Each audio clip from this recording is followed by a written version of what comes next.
Today's gospel passage, Jesus heals a woman who has been suffering from a small flow of blood for 12 years.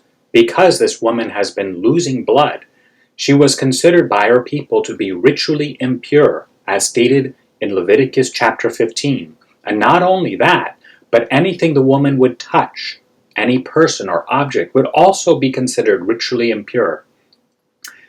And consequently, that item or people who are considered ritually impure were forbidden to be in synagogues or the temple to worship.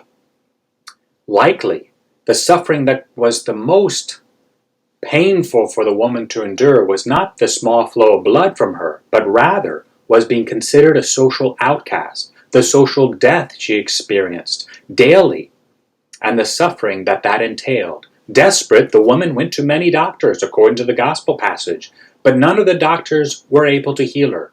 They did, though, take all her money.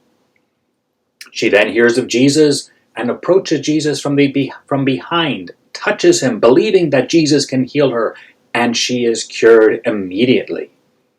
A common interpretive attitude towards this gospel passage, specifically towards the woman's people and the laws that they followed regarding ritual impurity, is to look down upon the people and their laws. Is that the right approach? According to at least one biblical scholar, the answer is no, because these people, her people, Leviticus 15, represents a beginning stage of morality. And in a beginning stage of morality, we separate ourselves from those that may influence us in a bad way. In addition, we surround ourselves with symbols that are life-affirming, because life-affirming objects are in accordance with God's nature, who is full of life and who promotes a culture of life.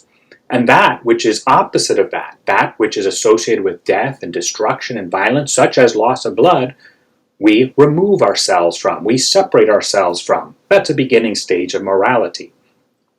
Similarly, we have experienced the pandemic, COVID-19, and we took similar measures, different but similar. We isolated ourselves from other people. Sometimes people were quarantined. We washed our hands very carefully in order not to get germs and diseases on us. There is some similarity with that. Not complete correspondence, of course.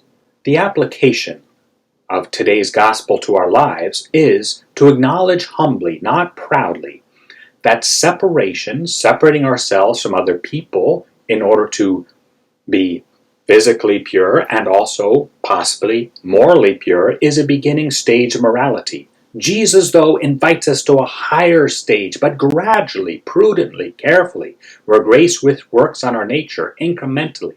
Jesus shows forth a higher morality, a higher form of holiness, and he does so by eating with those who are considered as outcasts, eating with outcasts, tax collectors, public sinners, allowing this woman to touch him. Jesus also shows another form of power.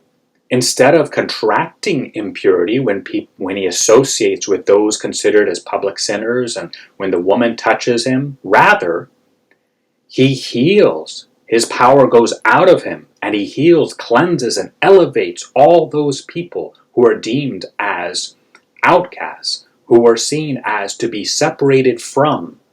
Jesus teaches us that the height of holiness is not about separating ourselves from that which is considered bad and impure, but rather in his life and the life of Christ to go out to cleanse, elevate, and redeem that which is impure. Since by our baptism we have been incorporated into the life of Jesus, we are invited to participate in this new life of holiness that is going out and is inclusive and welcoming. However, since we're not completely holy, we are to live this new life with caution as we navigate what one theologian has called a painful between state, the state of experience moments of our life in Jesus and moments of being caught up by our weaknesses and aspects of our fallen nature that still need to be healed by Jesus and still at times require ourselves to separate ourselves from others. This means that sometimes we need to honestly acknowledge to ourselves that since I am a beginner in the life of holiness, I need to separate myself from others, since, unlike Jesus, who always healed and elevated all that he encountered, I might adopt the bad ways of thinking and acting of those I encounter. At the same time, we also should pray for the grace to take steps forward where we can become more outgoing, less fearful, as we allow the life of Jesus Christ to flow through us, healing those we encounter. God bless. Have a wonderful Sunday.